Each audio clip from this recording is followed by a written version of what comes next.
نحن نتحدى أهل البدع والأهواء، أهل البدع العقائدية وأهل البدع السياسية. نقول بيننا وبينكم السلف، بيننا وبينكم الكتب. كان أحمد يقول البدع بيننا وبينكم الجنائز. إن الحمد لله نحمده ونستعينه ونستغفره ونعوذ بالله من شرور أنفسنا ومن سيئات أعمالنا، من يهده الله فلا مضل له ومن يضلل فلا هادي له، وأشهد أن لا إله إلا الله وحده لا شريك له، وأشهد أن محمدا عبده ورسوله. يا أيها الذين آمنوا اتقوا الله حق تقاته ولا تموتن إلا وأنتم مسلمون. يا أيها الناس اتقوا ربكم الذي خلقكم من نفس واحدة وخلق منها زوجها وبث منهما رجالا كثيرا ونساء، واتقوا الله الذي تساءلون به والأرحام إن الله كان عليكم رقيبا. يا أيها الذين آمنوا اتقوا الله وقولوا قولا سديدا يصلح لكم أعمالكم ويغفر لكم ذنوبكم، ومن يطع الله ورسوله فقد فاز فوزا عظيما. فإن أصدق الحديث كتاب الله، وأحسن الهدي هدي محمد صلى الله عليه وسلم، وشر الأمور محدثاتها، فإن كل محدثة بدعة وكل بدعة ضلالة وكل ضلالة في النار. أما بعد،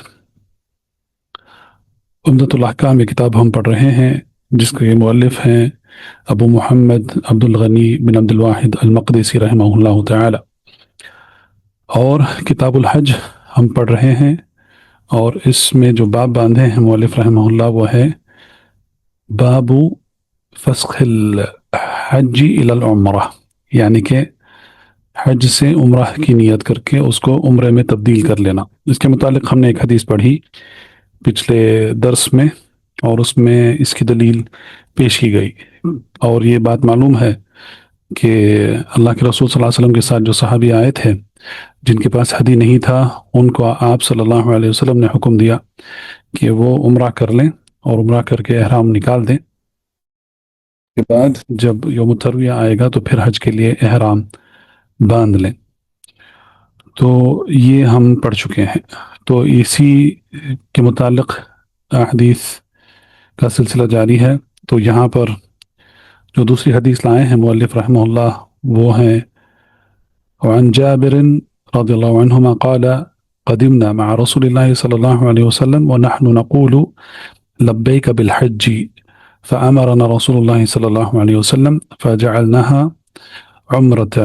تو یہ ایک اور حدیث ہے جس میں جابر بن عبداللہ رضی اللہ عنہما کی روایت ہے، کہتے ہیں کہ قدیمنا مع رسول اللہ صلی اللہ علیہ وسلم، کہ ہم اللہ کے رسول صلی اللہ علیہ وسلم کے ساتھ آئے، مدینہ سے مکہ آئے حج کرنے کے لیے، اور وَنَحْنُ نَقُولُ لَبَّيْكَ بِالْحَجِّ، اور جب انہوں نے میقات سے احرام کی حالت میں داخل ہوئے، ہم جانتے ہیں کہ آپ صلی اللہ علیہ وسلم نے ذوالحلیفہ جو مدینہ سے قریب ہے وہاں سے آپ صلی اللہ علیہ وسلم نے احرام باندھا، اور پھر وہاں سے آپ صلی اللہ علیہ وسلم احرام کی حالت میں داخل ہوئے، اور جب لبیک بولنا شروع کرتے ہیں تلبیہ، تو تب صحابیوں نے لبیک بالحج یعنی کہ حج کے لیے تلبیہ بولنا شروع کیا۔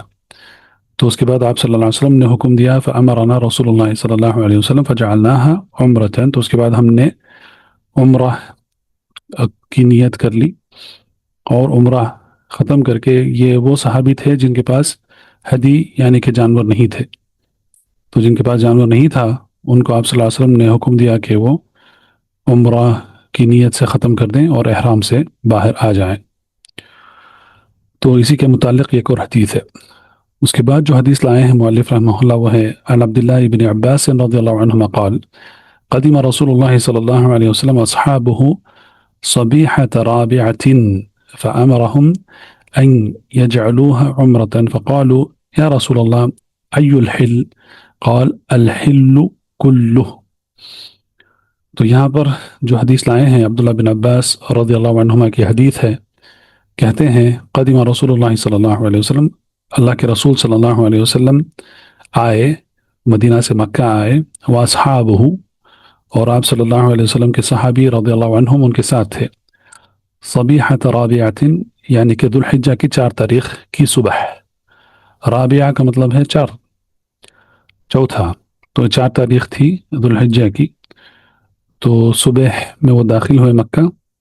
تو جب انہوں نے عمرہ کر لیا، تو یعنی کہ طواف کر لیا، تو پھر اللہ کے رسول صلی اللہ علیہ وسلم نے حکم دیا فَأَمَرَهُمْ أَن يَجْعَلُوهَا عُمْرَةً، کہ اس کو عمرہ میں تبدیل کر لیں.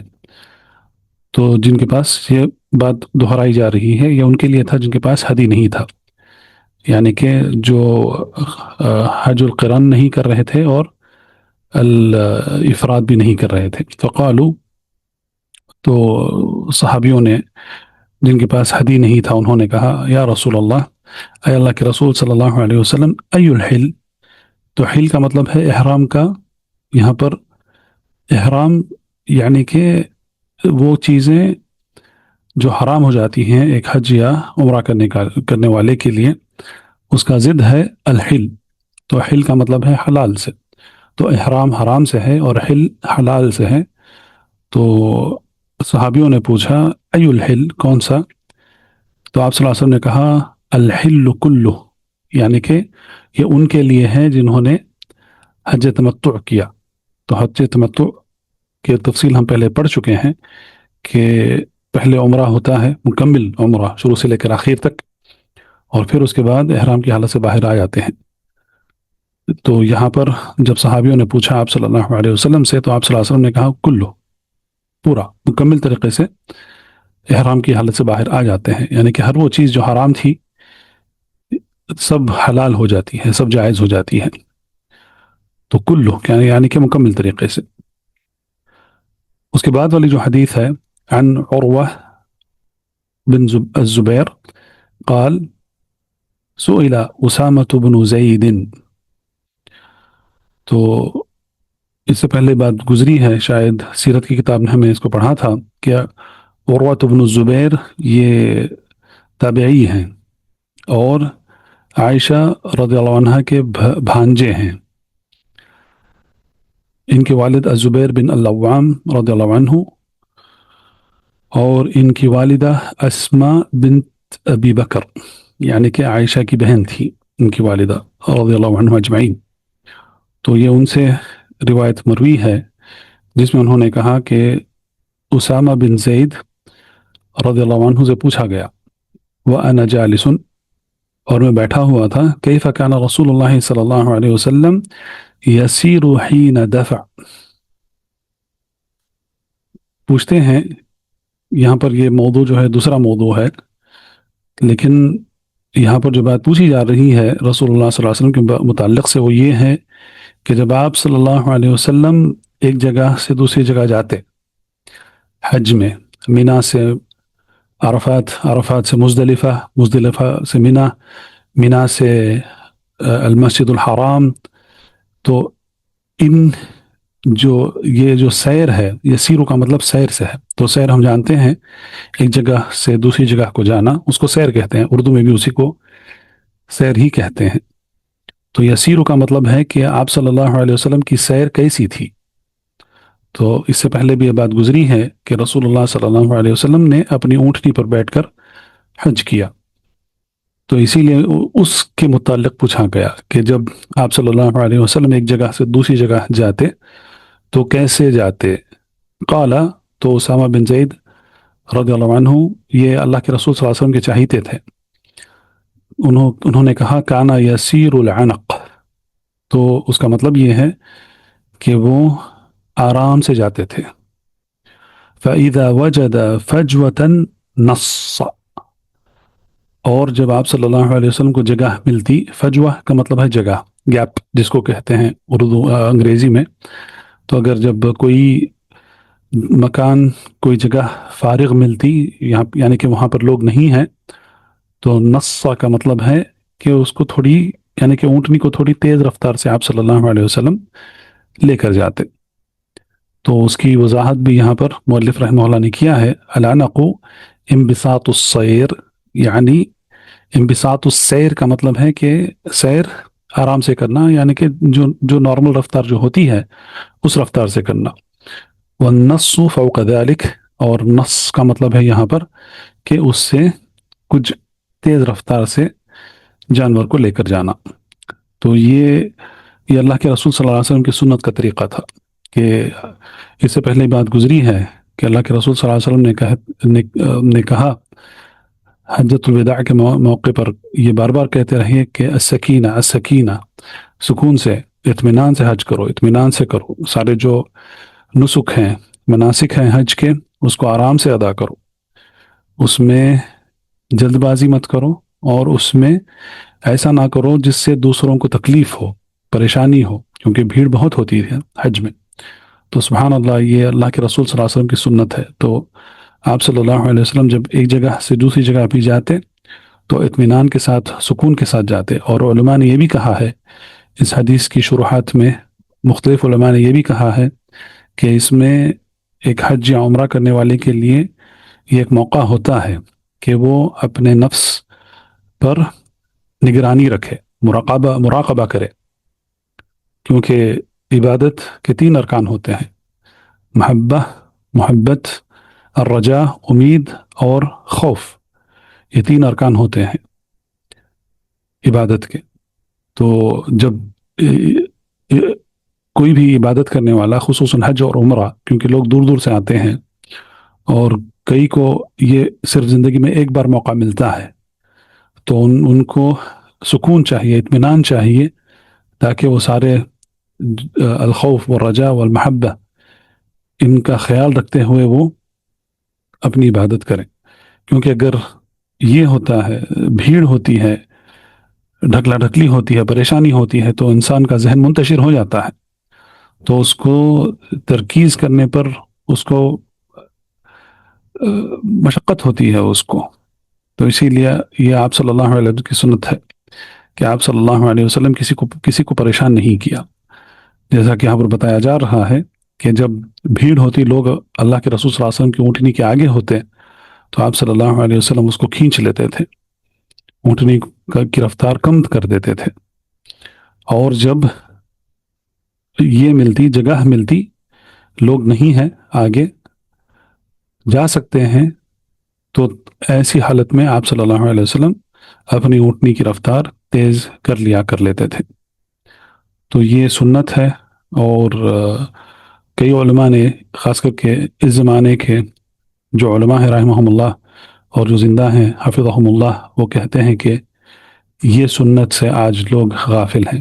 حج اور عمرہ کرتے ہیں تو شور شرابے کے ساتھ، ڈھکلا ڈھکلی کے ساتھ، سب کو پریشان کرتے ہوئے، آوازیں بہت اونچی اٹھاتے ہوئے، اس طریقے سے حج عمرہ کرتے ہیں۔ بلکہ سنت یہ ہے کہ سکون کے ساتھ، اطمینان کے ساتھ حج اور عمرہ کیا جائے۔ تو مؤلف رحمہ اللہ نے یہاں پر یہ اس باب نے مختلف احادیث کا ذکر کیا ہے، جس میں آپ صلی اللہ علیہ وسلم کی سنتیں، جو دوسری سنتیں ہیں، اس کا اس باب سے مباشرتاً اس باب سے تعلق نہیں ہے، بلکہ اس میں اللہ کے رسول صلی اللہ علیہ وسلم کی سنتیں اور دیگر احکام کا ذکر ان حدیث میں کیا گیا ہے۔ اس کے بعد جو حدیث لائے ہیں مؤلف رحمہ اللہ، کہتے ہیں عن عبداللہ بن عمر رضی اللہ عنہما، یعنی یہ عبداللہ بن عمر بن العاصی ہیں رضی اللہ عنہما، صحابی اور صحابی کے بیٹے، کہتے ہیں ان رسول اللہ صلی اللہ علیہ وسلم وقف فی حجۃ الوداع یا حجۃ الوداع فجعلوا يسألونه فقال رجل لم أشعر فهلقت قبل أن أذبح قال اذبح ولا حرج، وجاء آخر فقال لم أشعر فنهرت قبل أن أرمي قال ارمي ولا حرج، فما سئل يومئذ عن شيء قدم ولا أخر إلا قال افعل ولا حرج۔ تو اس حدیث میں یہ بات بتائی گئی ہے کہ اللہ کے رسول صلی اللہ علیہ وسلم وقف فی حجۃ الوداع، حجۃ الوداع کے موقع پر آپ صلی اللہ علیہ وسلم کھڑے ہوئے تھے، اور جو صحابیوں نے اللہ کے رسول صلی اللہ علیہ وسلم کے ساتھ حج کیا، فجعلوا یسألونہ، وہ آتے تھے اور یہ پوچھتے تھے آپ صلی اللہ علیہ وسلم سے۔ فقال رجل، تو ایک شخص نے کہا لم اشعر فحلقت قبل ان اذبح، کہا کہ مجھے اس کا شعور نہیں تھا، لیکن میں نے جانور ذبح کرنے سے پہلے میں نے اپنے بال نکال دیے۔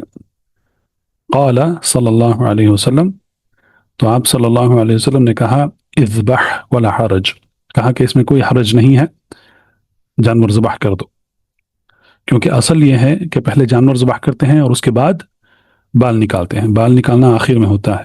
لیکن یہاں پر اس صحابی نے انہوں نے پہلے ہی بال نکال دیے اور اس کے بعد انہوں نے جانور ذبح کیا، تو اللہ کے رسول صلی اللہ علیہ وسلم نے کہا لا حرج، اس میں کوئی حرج نہیں ہے، جانور ذبح کر دو۔ وجہ آخر، ایک اور شخص آئے اور انہوں نے کہا لم اشعر، مجھے اس کا شعور نہیں تھا، فنحرت قبل ان ارمی، تو میں نے جانور ذبح کر دیا جو بڑا جمرہ ہے جس کو الجمرۃ العقبہ کہتے ہیں، الجمرۃ الکبریٰ، یوم النحر ہے۔ ظاہر سی بات ہے کہ یہ سارے جو کام ہو رہے ہیں، جو سارے جو اعمال ہیں، یہ یوم النحر کے اعمال ہیں۔ تو انہوں نے کہا کہ مجھے اس کا شعور نہیں تھا، لیکن میں نے جو الجمرہ ہے، جمرہ الکبریٰ جو بڑا جمرہ ہے، اس کو کنکر مارنے سے پہلے میں نے جانور ذبح کر دیا۔ قال ارمی ولا حرج، تو آپ صلی اللہ علیہ وسلم نے کہا کہ جاؤ کنکر مار دو، اس میں کوئی حرج نہیں ہے۔ تو کہتے ہیں فما سئل یومئذ عن شیء قدم ولا اخر، اور آپ صلی اللہ علیہ وسلم کو ان چاروں اعمال کے متعلق سے پوچھا گیا۔ جو قدمہ کا مطلب ہے جو پہلے کیا گیا، ولا اخر یعنی کہ اس میں تاخیر کی گئی، الا قال سوائے یہ کہ اللہ کے رسول صلی اللہ علیہ وسلم نے کہا افعل ولا حرج، کر دو، اس میں کوئی حرج نہیں ہے۔ تو سبحان اللہ، یہ شریعت کی خوبصورتی ہے اور یہ شریعت کی دور اندیشی ہے کہ لوگوں کو پریشانی نہ ہو۔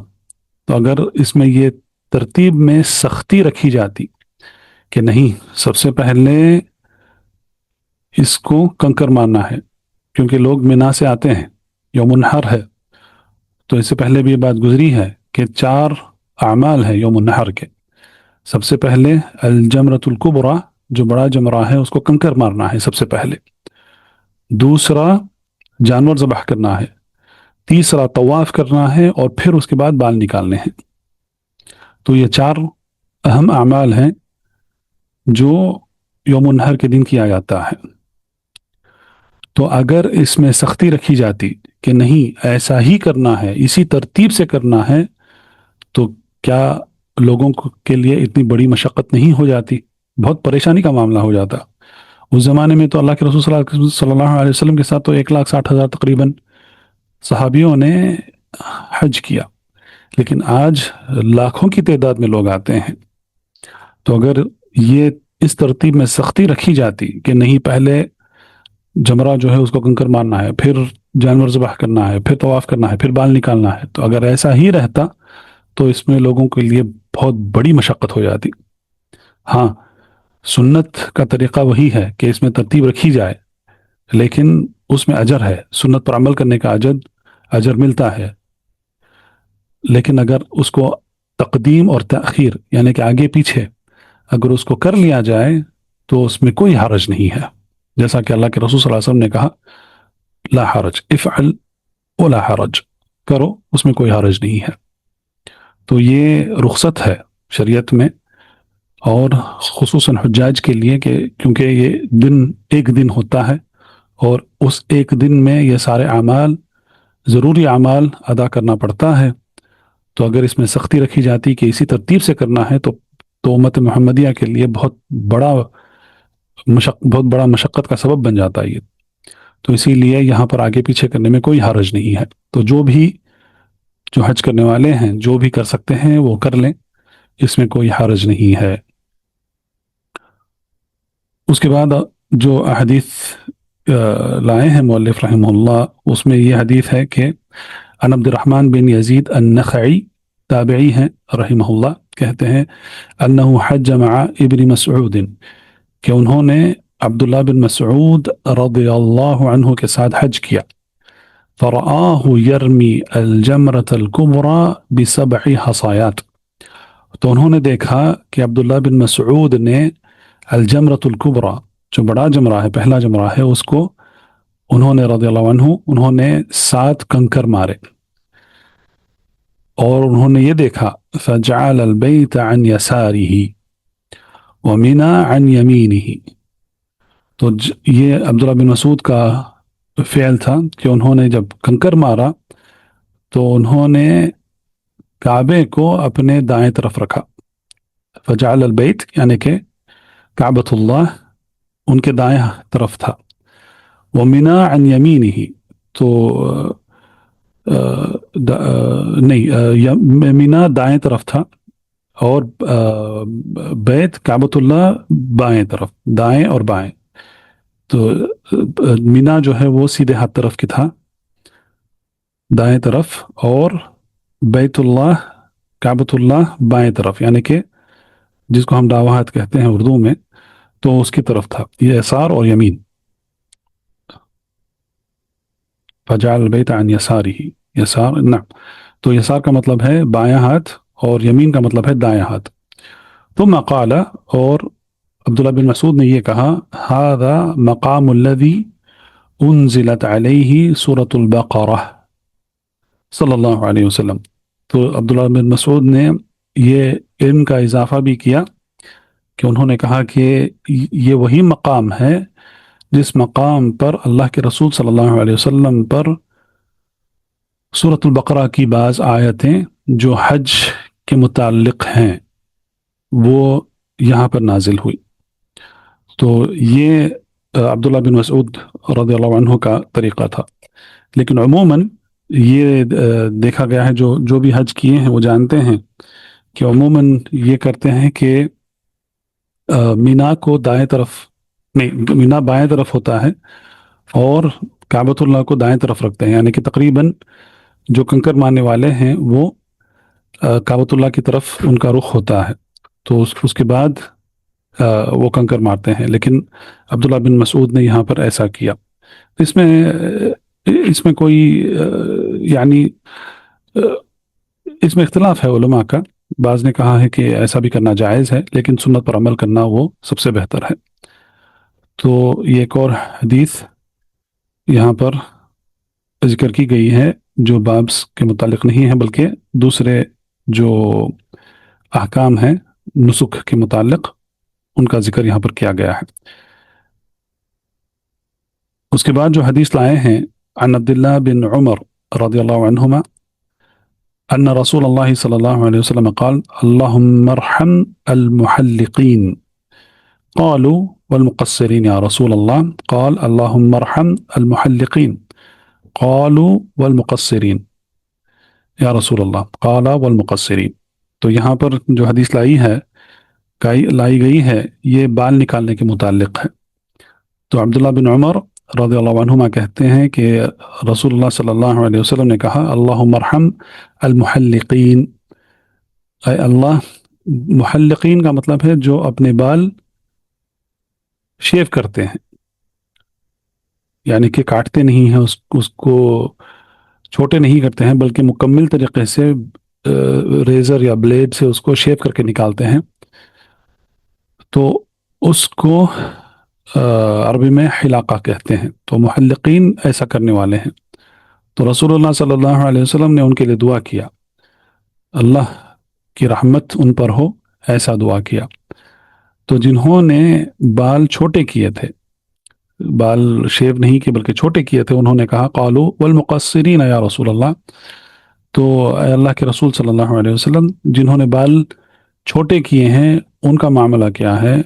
تو آپ صلی اللہ علیہ وسلم نے کہا اللہم ارحم المحلقین، پھر وہی الفاظ آپ صلی اللہ علیہ وسلم نے دہرائے کہ اللہ کا رحم ہو ان پر جنہوں نے اپنے بال نکالے ہیں مکمل طریقے سے، شیو کر کے نکالے ہیں۔ اس کے بعد پھر جنہوں نے تقصیر یعنی کہ بال چھوٹے کیے تھے انہوں نے یہ کہا کہ اے اللہ کے رسول صلی اللہ علیہ وسلم جنہوں نے بال چھوٹے کیے ہیں ان کا کیا معاملہ ہے؟ تو پھر آپ صلی اللہ علیہ وسلم نے کہا والمقصرین، یعنی کہ اور جنہوں نے بال چھوٹے کیے ہیں ان کے لیے بھی۔ تو سبحان اللہ، آپ دیکھیں آپ صلی اللہ علیہ وسلم نے 2 بار دعا کیا ہے، جنہوں نے اپنے بال مکمل طریقے سے نکالے ہیں، شیو کر کے نکالے ہیں، ان کے لیے دو بار رسول اللہ صلی اللہ علیہ وسلم نے دعا کیا۔ تو اس سے کیا معلوم ہوتا ہے؟ اس میں اس کی فضیلت کا پتہ چلتا ہے کہ بال مکمل طریقے سے نکالنا مردوں کے لیے، کیونکہ عورتوں کے احکام الگ ہیں اس میں، عورت بال شیو نہیں کرے گی بلکہ ایک انگلی جتنی لمبی ہے اتنے بال وہ کٹ کرے گی، اس کو تقصیر کہتے ہیں عربی میں. تو عورتوں کا حکم الگ ہے اور یہاں پر مردوں کا حکم ہے. تو مرد کے لیے یہ بہتر ہے کہ اگر عمرہ کریں اور حج کریں تو یہ بہتر ہے کہ وہ اپنے بال مکمل طریقے سے نکالیں، کیونکہ رسول اللہ صلی اللہ علیہ وسلم نے ان کے لیے دو بار دعا کیا، اللہ کی رحمت کی ان پر ہو، 2 بار کہا. اور پھر جب صحابیوں نے اصرار کیا ان کے لیے جنہوں نے بال تقصیر یعنی کہ بال چھوٹے کیے، انہوں نے شیو کر کے نہیں نکالے بلکہ انہوں نے بال چھوٹے کر لیے تھے، تو آپ صلی اللہ علیہ وسلم نے کہا والمقصرین، اور جنہوں نے بال چھوٹے کیے ہیں ان پر بھی. تو لیکن دعا دو مرتبہ مکمل دعا اللہم ارحم المحلقین، اللہم ارحم المحلقین. تو آپ صلی اللہ علیہ وسلم نے 2 بار ان کے لیے کیا جنہوں نے اپنے بال مکمل طریقے سے نکالے شیو کر کے، تو اس میں اس کی فضیلت ہے. اور اس سے پہلے یہ بات گزری ہے کہ جو حج تمتع کرتے ہیں تو ان کو چاہیے کہ وہ بال شیو نہ کریں، خصوصاً اگر وہ جو حج کے جو ایام ہے یعنی 8 ذو الحجہ یوم الترویہ جس میں ان کو حج کا احرام باندھنا ہے، تو جب اس کے قریب ہیں تو ان کے لیے بہتر ہے کہ وہ تقصیر کریں نہ کہ حلق. اگر وہ شیو کر دیں گے تو پھر حج کے بعد ان کے سر پہ کوئی بال نہیں رہیں گے شیو کرنے کے لیے. تو اسی لیے ایسے موقع پر علماء نے کہا ہے کہ یہ بہتر ہے اگر تمتع کر رہے ہیں پہلے عمرہ کر لیں گے تو عمرہ کرنے کے بعد وہ اپنے بال چھوٹے کر لیں، تقصیر کر لیں بالوں کی، نہ کہ حلق نہ کریں بلکہ تقصیر کر لیں، تاکہ کچھ بال بچے رہیں جن کو وہ حج ختم ہونے کے بعد وہ یعنی کہ یوم النحر کے دن وہ اپنے بال نکال سکتے ہیں، مکمل طریقے سے شیو کر سکتے ہیں اس کو. تو یہ بات بھی پہلے اس سے پہلے گزری ہے. تو یہاں پر اس حدیث میں ان کے لیے 2 بار دعا کی گئی جنہوں نے اپنے بال شیو کیے. لیکن مقصرین جائز ہے، لیکن اجر کس میں زیادہ ہے، فضیلت کس میں زیادہ ہے؟ فضیلت مرد کے لیے بال شیو کرنے میں ہے حج یا عمرہ کے بعد. اس میں لوگ عجیب و غریب کام کرتے ہیں، آج کل ہم دیکھتے ہیں عمرہ میں، خصوصاً عمرہ میں جو لوگ آتے ہیں وہ بہت عجیب و غریب کام کرتے ہیں. بلکہ میں نے خود دیکھا ہے کہ بعض جو پاکستان کے لوگ ہیں وہ اپنا ایک عمرہ کر کے وہ اپنے سر کا ایک حصہ شیو کر دیتے ہیں اور ویسے ہی رکھتے ہیں. اس سے بھی اللہ کے رسول صلی اللہ علیہ وسلم نے منع کیا ہے، اس کو قزع کہتے ہیں عربی میں. تو اس سے منع کیا گیا ہے، ایسا نہیں کر سکتے ہیں. ایسا اگر آپ کو بال چھوٹے کرنے ہیں تو مکمل طریقے سے اطراف سے پورے بالوں کو چھوٹا کرنا ہے. اور بعض مرد ایسا کرتے ہیں کہ جیسے عورتیں چھوٹا کرتی ہیں بال، اس طریقے سے وہ اپنی بال چھوٹے کر لیتے ہیں. تو یہ بھی مرد کے لیے یہ جائز نہیں ہے.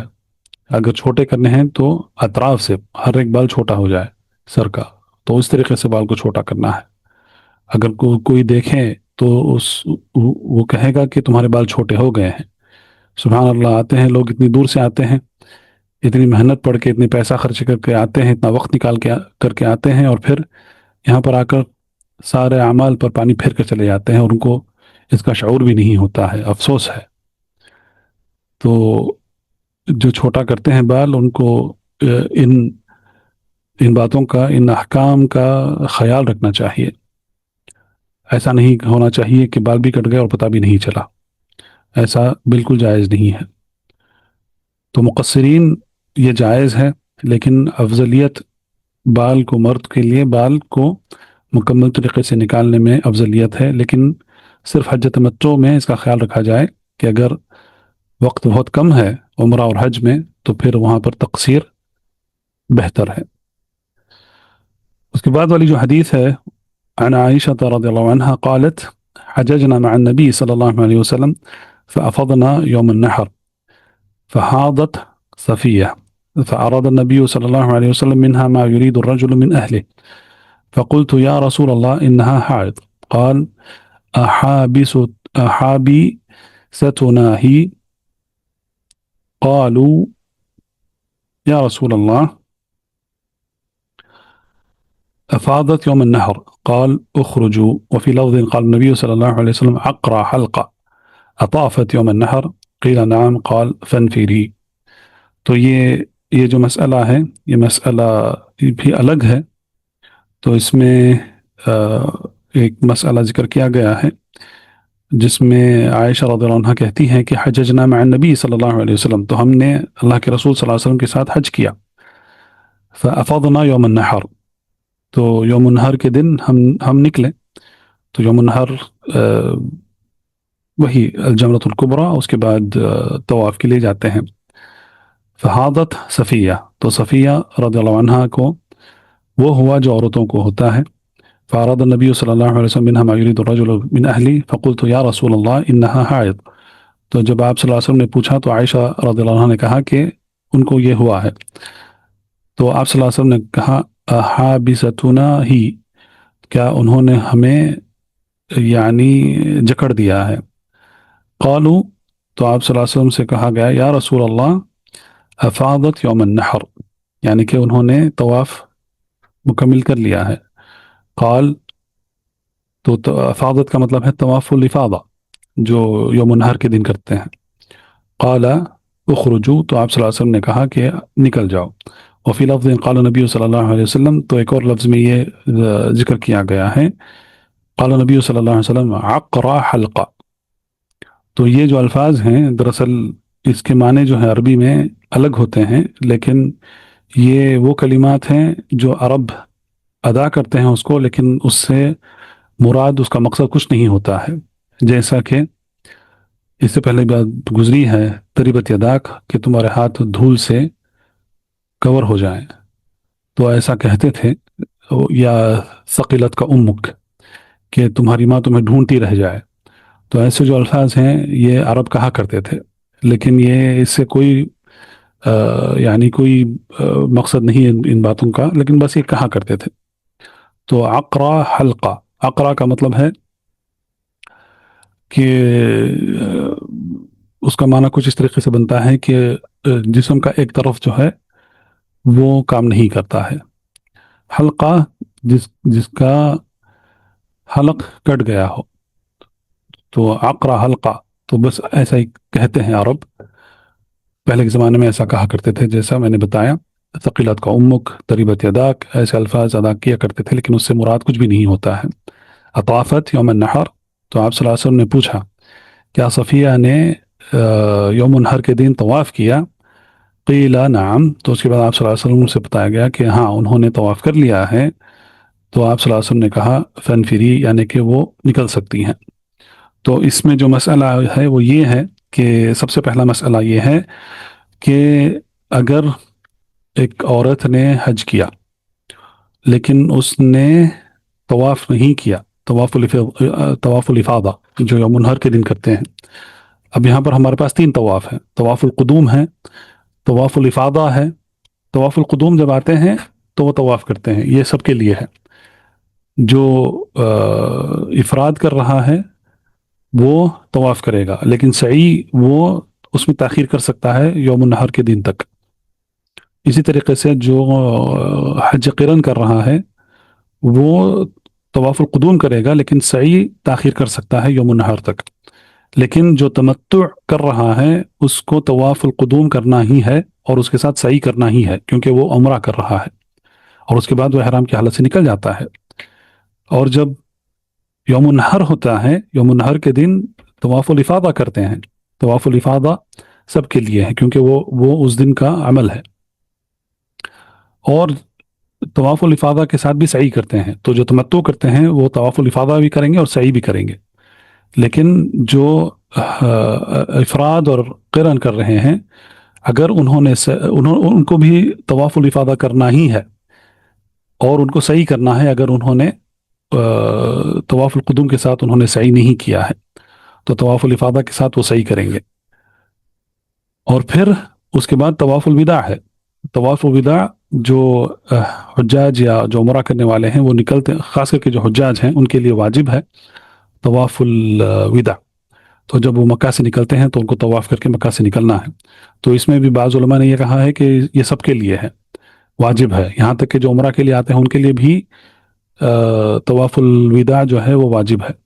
لیکن صحیح یہ ہے کہ طواف الوداع واجب ہے حجاج کے لیے، جو حج کرنے آتے ہیں ان کے لیے طواف الوداع واجب ہے. تو یہاں پر طواف الافاضہ کی بات ہو رہی ہے. تو طواف الافاضہ میں جب طواف الافاضہ چھوٹ جاتا ہے تو ایسی حالت میں کیا کرنا ہے؟ ایسی حالت میں اس کے احکام مختلف ہو جاتے ہیں. اس کے اگر ایک عورت ہے وہ اس کو وہ ہو جاتا ہے جس کی وجہ سے وہ طواف نہیں کر سکتی ہے، تو پھر اس کو انتظار کرنا ہے، اور انتظار کر کے طواف الافاضہ کر کے پھر اس کو وہاں سے نکلنا ہے. لیکن بعض علماء نے یہ کہا ہے، ان میں سے ابن تیمیہ رحمہ اللہ، وہ کہتے ہیں کہ یہاں پر یہ ایک حالت ایسی ہے کہ یہاں پر اس کو چھوٹ ہے کہ وہ طواف کر لے، کیونکہ شریعت میں آسانی ہے. تو بعض علماء یہ بھی موقف رکھتے ہیں کہ اگر عورت کسی وجہ سے، جیسا یہاں پر ذکر کیا گیا ہے، اس وجہ سے وہ طواف نہیں کر سکتی تھی، تو بعض علماء یہ موقف رکھتے ہیں کہ اس کو کر لینا چاہیے، طواف کر کے اس کو نکلنا چاہیے. تو یہاں پر یہ مسئلہ ذکر کیا گیا ہے. اور آپ صلی اللہ علیہ وسلم نے یہ پوچھا کہ حابستنا ہی، کیا وہ ہمیں یہاں پر جکڑ کے رکھ دے گی؟ تو اس کا مطلب یہ ہے کہ جو محرم ہے، اپنی عورت کے ساتھ آیا ہے حج کرنے کے لیے، تو اگر اس کو بھی انتظار کرنا پڑے تو اس کو بھی انتظار کرنا ہے، وہ اپنی عورت کو چھوڑ کر نہیں جائے گا. تو یہ حکم کا پتہ اس رسول اللہ صلی اللہ علیہ وسلم کے اس قول سے ہمیں پتہ چلتا ہے. تو طواف الوداع واجب ہے. تو پھر اسی لیے علماء کہتے ہیں کہ کسی وجہ سے اگر وہ طواف الافاضہ نہیں کر سکتی ہے تو اس کو انتظار کرنا ہے، طواف الافاضہ کرنا ہے، پھر اس کے بعد طواف القدوم کر کے نکلنا ہے. اگر کسی وجہ سے وہ نکل جاتی ہے عورت تو پھر اس پر دم ہے یا اس پر وہ باقی رہ جاتا ہے. بعض کہتے ہیں کہ نہیں، اس کو واپس آ کر اس کو ادا کرنا ہے اور پھر دم بھی دینا ہے. تو اس میں مختلف اقوال ہیں، الگ الگ مذاہب میں الگ الگ فقہاء علماء نے مختلف رائے انہوں نے پیش کیا ہے. تو یہ اور باقی اس باب میں چند احادیث رہ گئے ہیں جن کو ہم انشاءاللہ اگلے درس میں ختم کرنے کی کوشش کریں گے. یہاں پر رکتے ہیں. وباللہ توفیق، وصلی اللہ علی نبینا محمد وعلی آلہ وصحبہ وسلم. سبحانک اللہم بحمدک، اشہد ان لا الہ الا انت، استغفرک واتوب الیک. اللہ تعالی اعلی واعلم. سبحان ربک رب العزۃ عما یصفون، وسلام علی المرسلین، والحمد للہ رب العالمین. بارک اللہ فیکم اجمعین. السلام علیکم ورحمۃ اللہ وبرکاتہ. فاعلم أنه لا إله إلا الله واستغفر لذنبك